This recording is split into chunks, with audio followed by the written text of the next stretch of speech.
2 Corinthians 4 that Penny just read. The idea of laying down our sorrows, laying down our pain, laying down all those things for the joy of the Lord. Now that's you listen to that song and usually you get one of two reactions really to that. Either if you're not going through anything right now, if you're not being knocked down or destroyed or persecuted, then you can sing that song with full boldness, right?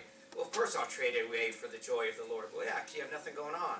You know, life is good. It's easy to say that I've got joy of the Lord and I'll just flip the switch. But what about when you're going through it, though?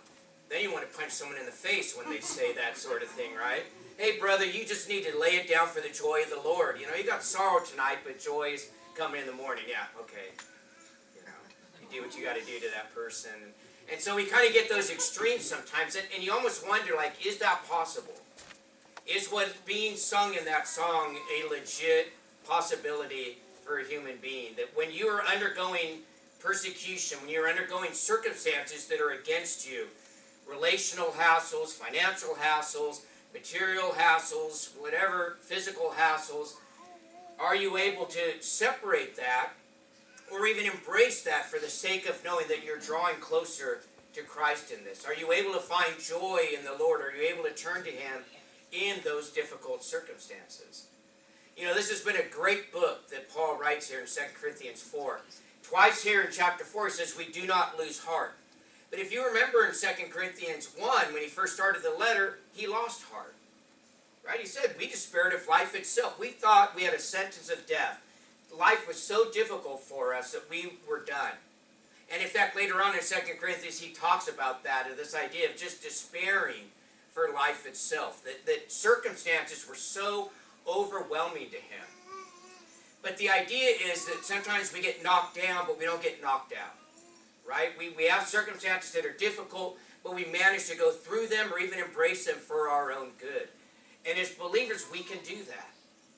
I'm going to show you a video here in a second of a man named Richard Wurmbrand, who is someone that if you don't know who he is, you should get to know who he is. I mean, in the sense he's passed, so you can't get to know him that way. But he wrote a book called Torture for Christ, some other books, If These Prison Walls Could Speak.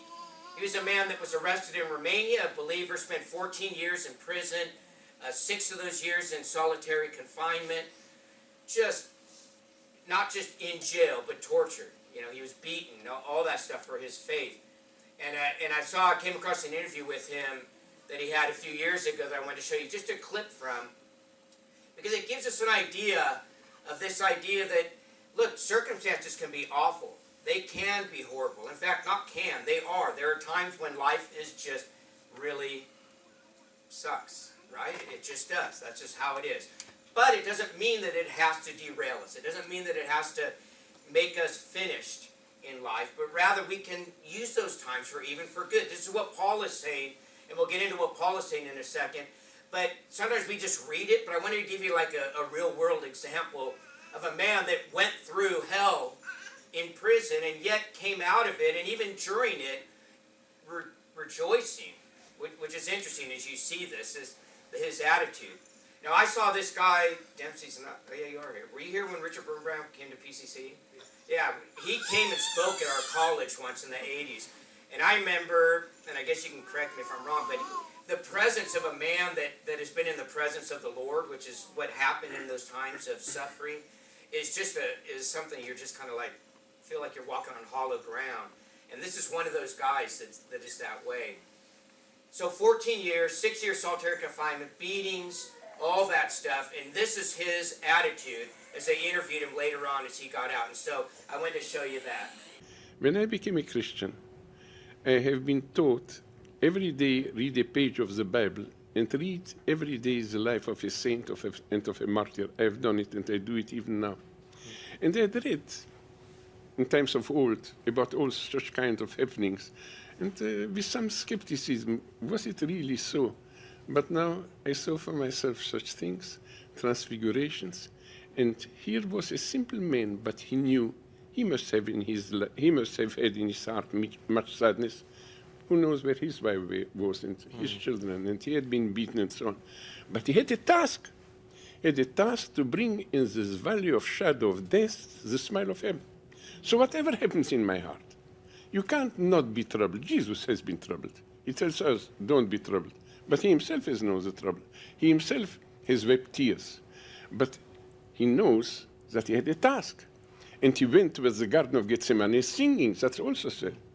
He might have thought about his blessed mother who will weep on this next day at the foot of the cross. He had many motives of sadness, but he had to bring the song of heaven on earth. And I have been in jail, and my wife in her female jail. We have been with men who suffered much, but they knew I have a task to bring the smile of heaven, and they were the comforters. We brought songs there, and we sang in prison every day. Canadian Christians usually sing once a week on Sunday. Now, every bird sings every day. Nightingales, larks sing every day, and it's no sense for a Christian to sing only once a week. And we sang being in prison, and we sang being accompanied by musical instruments. The communists have been very nice to us. They know that Christians like it to sing being accompanied by musical instruments. So they give to every one of us a musical instrument. In Canada, you don't get one. No. But we got. We got not violins or mandolins, but we got chains at our hands and at our feet. And we could sing with these chains. The day, cling clang, cling clang. The day, cling clang, cling clang, which the Lord has made. Now this was a day which the Lord has made. A day of beating, a day of torture, a day of hunger, a day of deprivation of everything, of not knowing if you have a wife, if you have a mother, if the children have not died, you knew nothing. But I have a task. I have a task to bring a song. It's a 20-minute interview. You should find it on YouTube. It's really amazing to listen to this man. Again, making good out of situations that are tough. And he really exemplifies what Paul is talking about in 2 Corinthians 4. Paul is talking about not losing heart, even in difficult circumstances. And this man obviously was in difficult circumstances, turning chains into music. He just talks, if you've read his books and stuff, just the interview, the closeness that they come with the Lord, the transfigurations they saw there and stuff were just beyond stuff that we see in normal life because of the circumstances that he was in. Now, Paul is saying, and he's echoing what Paul is saying. Paul is saying we don't lose heart. We get persecuted, we get tears, we have difficult times and stuff, but it doesn't have to be the final story of our life. That we can find good, that good comes from those things. And he nails it when he says that we have a task to bring the smile of Jesus to everyone, including those people that he was with. He tells of another story of one of the torturers that brought a man near death. Himself got in trouble later on and got beaten almost to death and put in the same cell. And the Christian man coming in and witnessing to that guy and forgiving him and bandaging his wounds and stuff. The man who tortured him to a point of death. I mean, it's just such a level of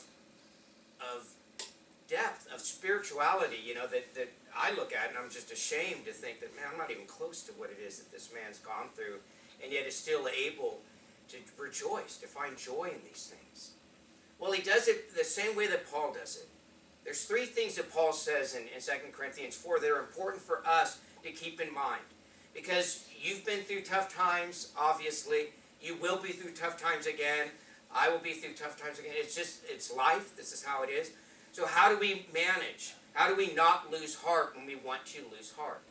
Well, this is what Paul says, and this is what Wurmbrand was saying even within just that couple of minutes there of an interview. Number one, Paul says, we do not lose heart because of the ministry that he has. Or as Wurmbrand said, he does not lose heart because of the task that he has been assigned. You have been assigned a task. You have a purpose. You have a ministry. Maybe different than mine as far as how it plays out, but it's the same task. And that is to share Jesus, as John said in the offering time, to share Jesus with the world. To spread his love. To be the ambassadors, as Paul writes later on. To be those that share this good news with others, wherever you are. Whatever you do, however you surround yourself, whatever that situation would be. Whether you're in prison, or whether you're here, whether you're at work, whether it's with your family, whatever. You have a purpose. You have a mission. The reason Paul was able to not lose heart is he kept sight of what it is that he wanted to have accomplished. That what God wanted to accomplish in him. And so Paul says, because of God's mercy, he says there in verse 1, he is able to have this ministry. This ministry of sharing the good news. And so even though it meant for Paul suffering, even though it meant for Paul jail, even though it meant for Paul rejection from those very people that he had brought them to the Lord, he was still able to move forward. He was able to be hurt. We know that. He says that. He has anxiety over the church, the concern for the churches and stuff. That's all legitimate stuff. But it doesn't derail him from the ministry. He doesn't say, oh, the circumstances are too hard. Oh, these people don't like me. Oh, whatever. Therefore, I'm finished. No. He says, I'm not going to lose heart about this. When I get punched, I get back up. When I go through the difficult times, I'm going to continue to persevere. And so Paul is saying here, and that's what Wurmbrand is saying, I have a task. And so they keep that in mind. You need to keep that in mind as well, because you have a task. Just because none of us are the Billy Grahams or none of us are the Richard Wurmbrands or whatever, does not mean that what you do and who you are with is not of vital importance. Because Wurmbrand is not going to reach your mom or dad. Billy Graham is not here to reach your husband, your wife, your son, your daughter. I mean, that's great that there are people with high-profile ministries and they make a great difference. But you ultimately have a people around you, a circle of influence that you have, that others aren't going to reach. You have a task. And though you may get discouraged at times, though you may feel like no fruit is coming from what it is that you're doing, and your prayers, and your loving, and your pleading sometimes, your caring and stuff, even though you may feel like it's not happening, it's happening. And it can happen.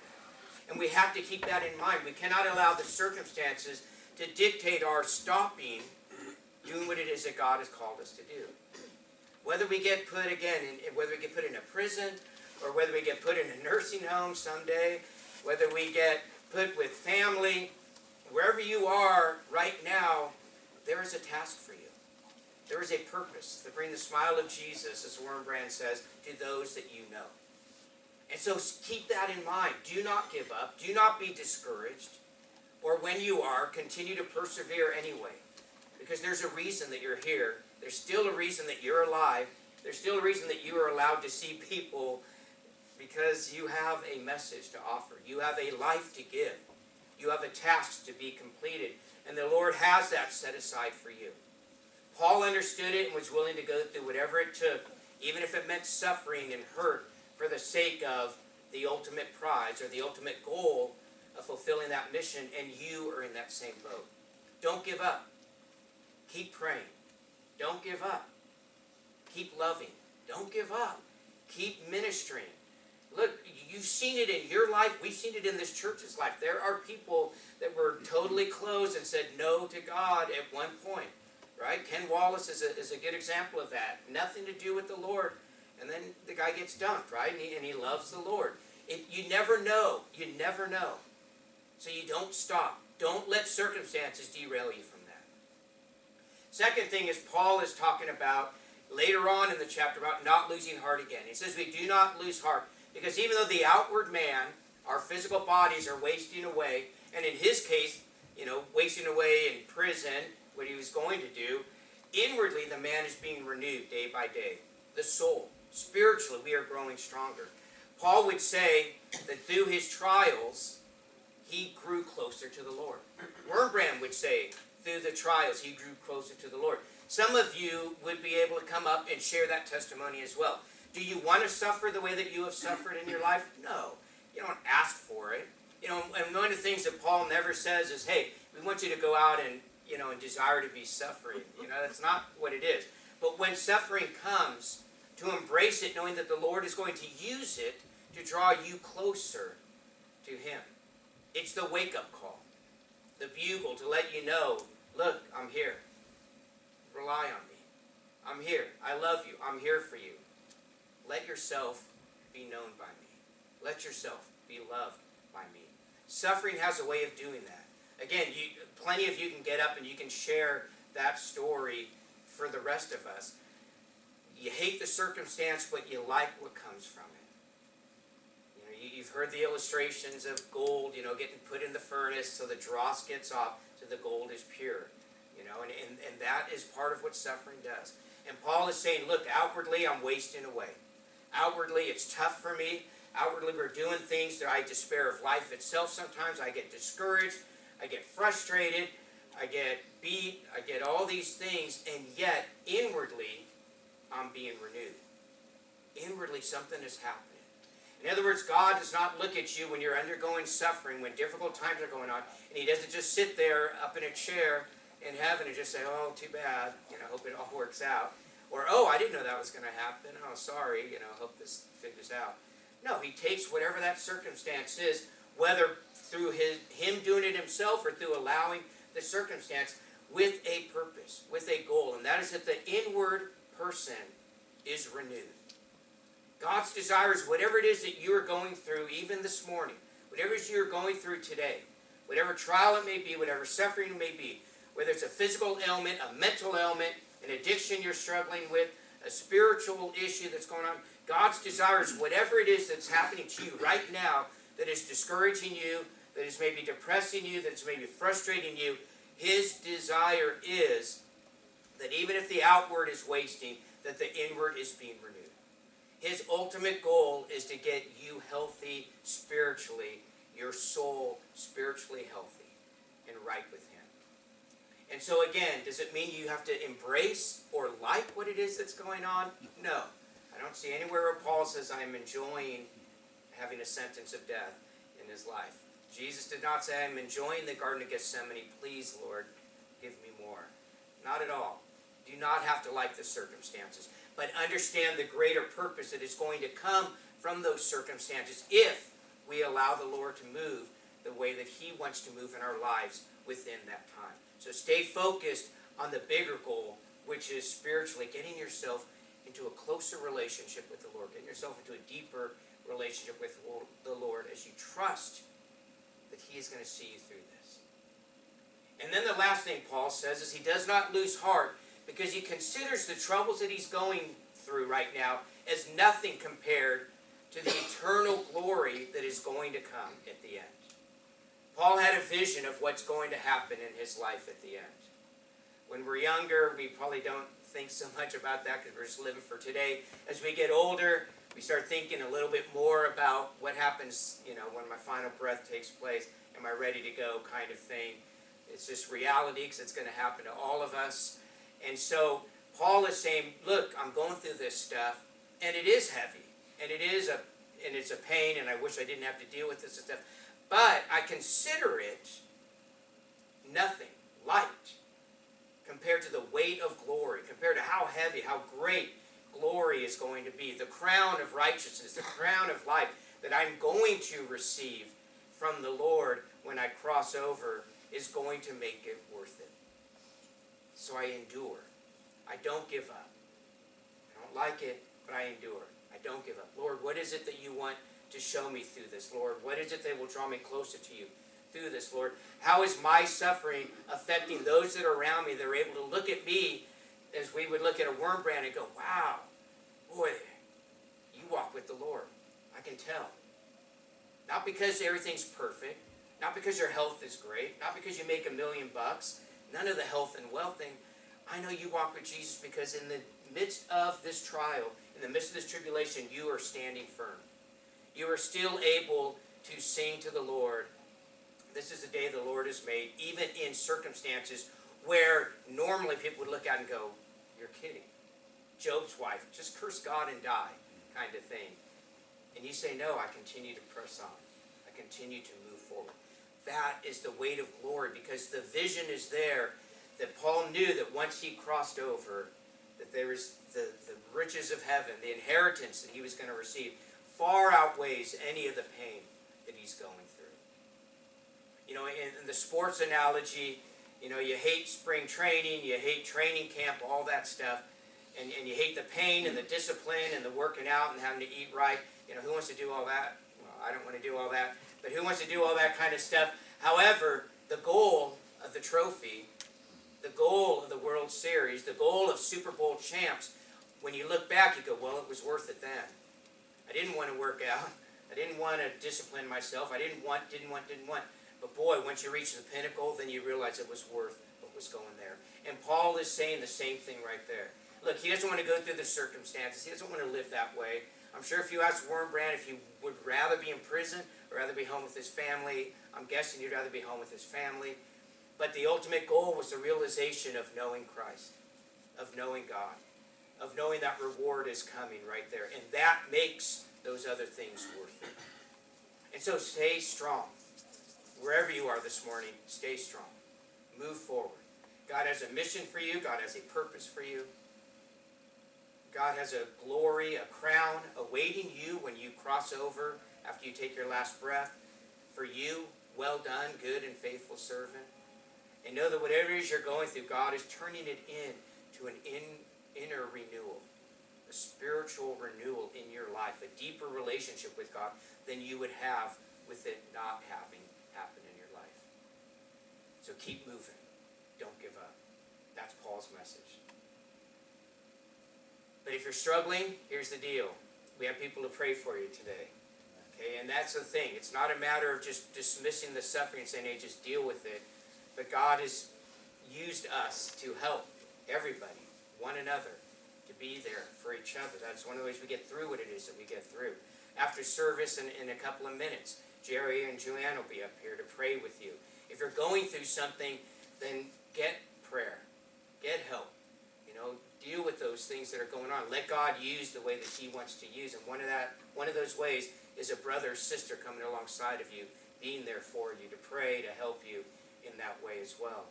And so as we close today, if you want prayer, please come up and get prayer from those guys. Let them pray for you for this. But know that God is desiring you good in whatever it is that you're dealing with. Let's pray. Father, we do thank you for today. We thank you for this morning. We thank you for the testimonies of people like Richard Wurmbrand and the Apostle Paul. Father, maybe most of all, I thank you for the testimonies of some that are in this room that have been through some awful things and yet continue to stand strong and move forward in faith and in strength and in love toward you. Father, I thank you to see the real life examples that we get to be with on a regular basis. Father, I pray especially for those that are struggling right now, Lord, that are being persecuted, that feel abandoned, that feel crushed and destroyed. Lord, that your Spirit would come with a renewal, Father, a strengthening to continue to move forward, a comfort, a peace that can only come from you. Father, for a resolve to continue to move forward, Lord, that though the circumstances may be tough now, that good would come. That the souls would continue to draw closer to you, Lord, and love you more. And so I pray for them for that this morning. Father, your Spirit would touch them in ways that they can only be touched by you. Father, thank you again for the good that has come from you. Thank you for your love for us.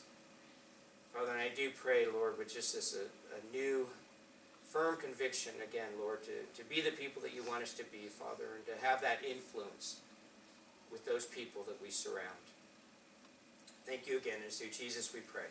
Amen.